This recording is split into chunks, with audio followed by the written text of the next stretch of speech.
as promised, this is a video all about my recovery from my breast lift and augmentation that I had done at the end of June of this year, 2020. I will try to cover all of the questions that you DM'd me, so let's get started. So first of all, I want to tell you about where I had my surgery done and who my surgeon was. I went to PSI California, which is located in Huntington Beach, and my surgeon's name is Dr. Hakeem. He is amazing. I researched his work intently before I had a consultation with him, and I already had a feeling about him before I went into the consultation.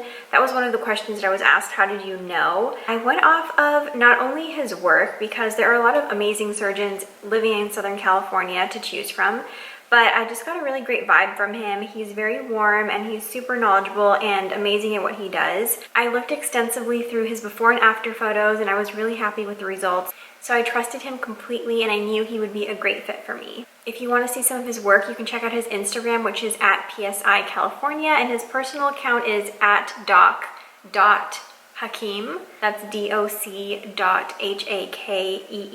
As soon as I met him, I felt really comfortable with him. I didn't want to feel like I was just another body on the operating table, and he really treats his patients very kindly and like everyone is special, which I really appreciated.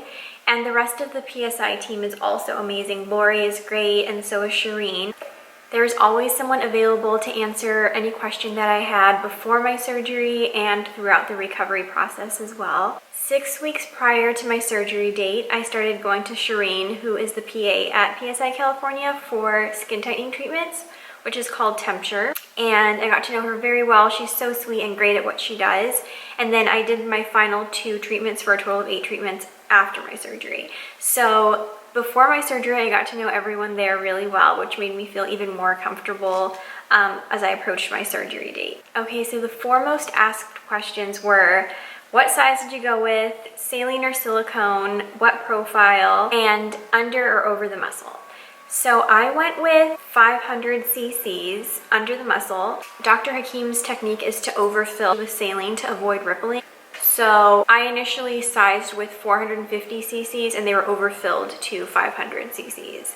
But if I chose 400 cc's, they would have been overfilled to 450. And I decided to go with under the muscle just because I feel like they look better personally. I went back and forth trying to decide whether I wanted to do saline or silicone. I feel like so many people now have switched from saline to silicone, but at the end of the day, I just felt more comfortable doing saline because I felt like if there was ever any issue with a leak or my body rejecting it, I would feel more comfortable knowing that it was saline over silicone. And I know people that have silicone and they look amazing and they feel amazing and they're just really happy with it. But as a personal decision, I just decided to go with saline for that reason. If I have to get them redone in the future, I might change my mind and switch to silicone, who knows. But at this point, I'm super happy with saline. So I decided to go with high profile because I wanted more volume on top. I mentioned on Instagram on my stories that I naturally had very full breasts, but I wanted more volume here, and high profile is what would give me the look that I was going for, and that's also why I did the lift. One of the questions was, why did you get your lift so young? For the look that I'm going for, to get high profile and to have the volume that I want, I needed a lift. So I did a traditional lift to get the best results, which is the anchor. And of course, everyone wants to know about scarring. Fortunately, I heal very well. I am about 3 months out now, and you can barely even see the scarring on my left side. I was a little bit delayed in my healing on the right side just because my right hand is my dominant hand.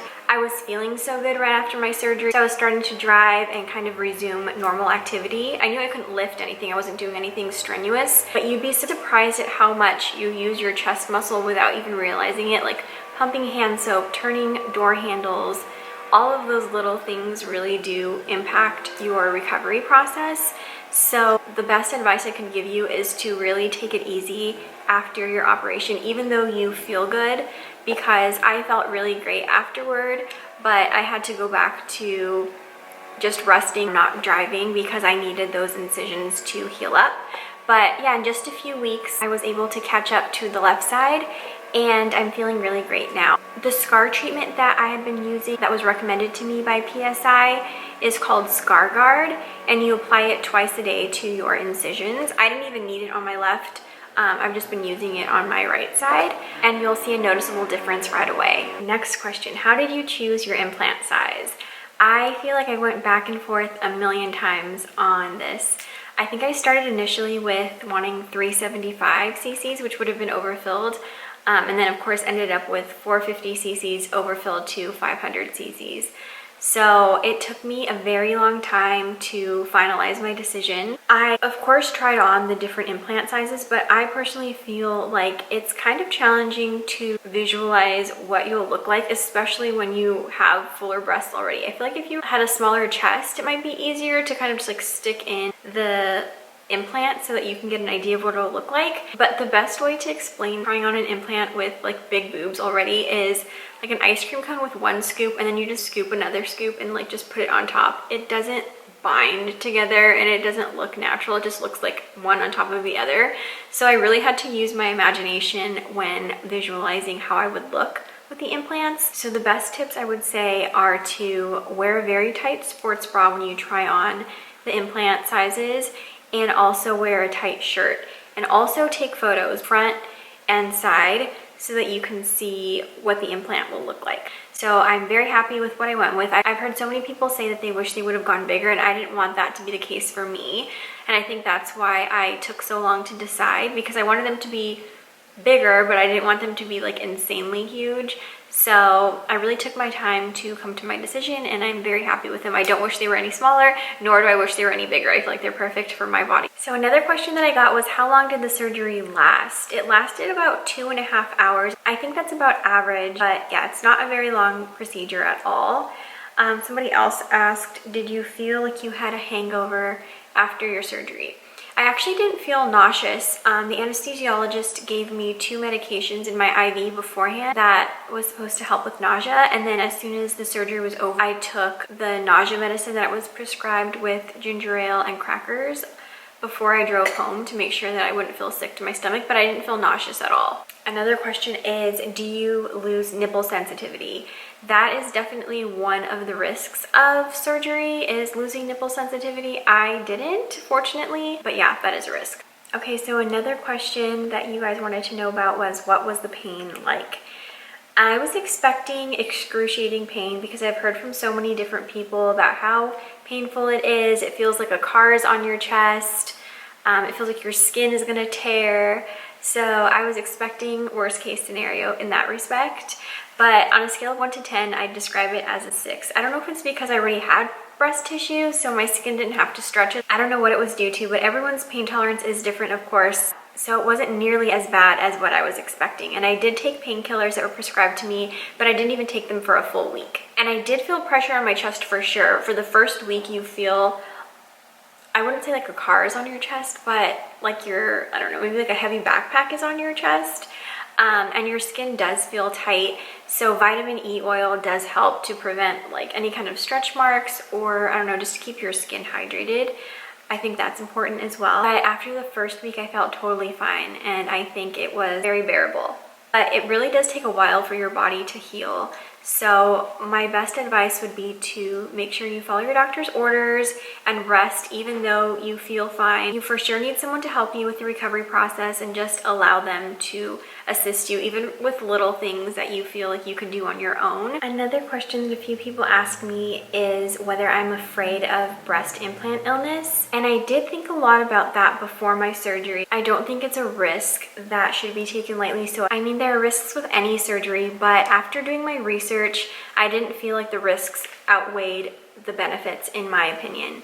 I would suggest that you do a ton of research to make sure you feel like this is something that you want to get yourself into. I'm super happy with the results, and I felt comfortable with my surgeon. I'm currently in really great health, and moving forward, I'll continue to have my biannual doctor visits to make sure that my blood work is fine and that I'm in good health. And I just thought also, like, what is the worst thing that could happen? If I were to get sick, heaven forbid, knowing that if something went wrong, you could always have them removed. That's what kind of put my mind at ease. Hopefully it would never come to that, but at least I know that that's an option. Another question that was asked is, what is the best advice that you could give to those caring for you? I would say you want to make it as easy as possible for the people who will be taking care of you. So do a lot of prep work beforehand. If you want to prep some meals or things that you might be craving while you're recovering, it would be helpful to just do it beforehand. And also just to leave detailed instructions for them. The more details they have, the better, so they don't have to guess at what you will need or what you want. And that will also ensure that you have the best care possible. So Zach, my husband, drove me to my surgery, and when it was over, he and my mom came to pick me up. My mom stayed with me for a full week, and between the both of them, they did a really great job at making sure that I was very well taken care of.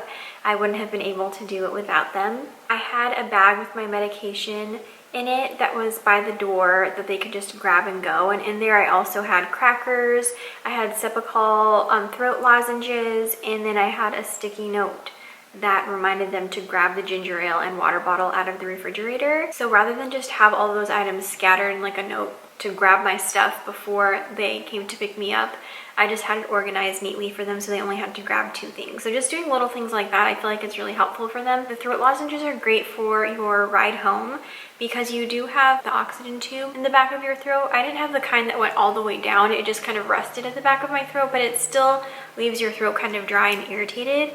So I just took a couple of throat lozenges that evening and the next day, and I felt totally fine. And also I know some people feel nauseous post-surgery, so that's why I packed the ginger ale to kind of settle my stomach in case I was feeling sick. And the crackers were just so that I could take the nausea medication and any painkillers not on an empty stomach so that it wouldn't irritate my stomach.